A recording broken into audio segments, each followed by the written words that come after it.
Hello, everyone, and welcome to Learning with Joy. Today, we are learning 8 idioms on decision making. Our first idiom for today is to take the plunge. To take the plunge means to make a bold or firm decision, to do something risky or challenging. It means that you would have to overcome hesitation or fear and commit to an action. For instance, someone might take the plunge by starting a new job, moving to a new city, or proposing to their partner. Sentence examples. After years of planning, she finally took the plunge and started her own business. They had been dating for 5 years before they took the plunge and got married. I'm hesitant about moving to a new city, but I think I need to take the plunge and see what happens. Our next idiom is fish or cut bait. To fish or cut bait is an expression that means you need to make a decision. Either you take action or stop wasting time and let others act. It encourages someone to commit to doing something or step aside so progress can be made.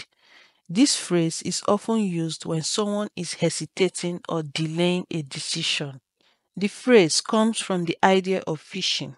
If you are not going to put your bait in the water and try to catch a fish, then you should cut the bait and go home. Similarly, if you are not going to commit to a course of action, then you should abandon it and move on. Sentence examples. We've been having problems for a long time. It's time to fish or cut bait and either work things out or break up. If you are not going to commit to this project, then you need to fish or cut bait. The team needs a leader, so either you fish or cut bait and let someone else take charge. Our next idiom is stick to your guns. To stick to your guns means to remain firm in your beliefs, decisions, or standpoints, even when facing opposition or pressure to change. It emphasizes standing strong and not giving in, even when others try to persuade you to do otherwise. This phrase comes from the idea of a soldier sticking to their position and refusing to retreat, even under heavy fire. In a similar way, someone who sticks to their guns is refusing to retreat from their beliefs, even when faced with opposition or difficulty. Sentence examples. The politician is facing a lot of criticism, but he is sticking to his guns and refusing to apologize. The company is facing a lot of competition, but they are sticking to their guns and refusing to lower their prices. Despite the criticism, she stuck to her guns and defended her decision. Take a back seat is our next idiom.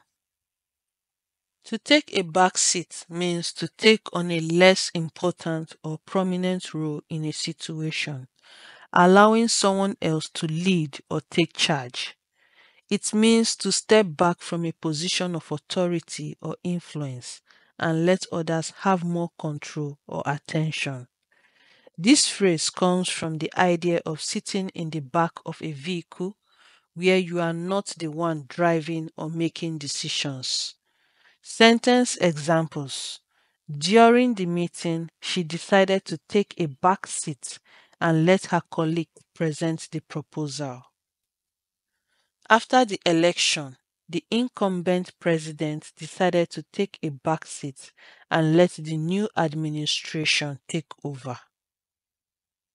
After years of leading the company, he was ready to take a back seat and let the new CEO take over. Our next idiom is to be in two minds. To be in two minds means to be undecided or uncertain about something, feeling conflicted between two choices or opinions. When someone is in two minds, they are struggling to make a decision between two options or choices and are unable to make a clear decision. Sentence examples: I'm in two minds about accepting the job offer because it's a great opportunity, but it would mean moving away from my family. He was in two minds about where to eat last night, Italian or Mexican, but he finally settled on sushi. She is in two minds about whether to go to the beach or the mountains for her vacation this year. Up in the air is our next idiom.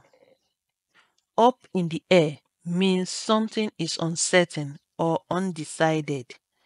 It often refers to situations or plans that are unresolved or still being considered and no final decision has been made.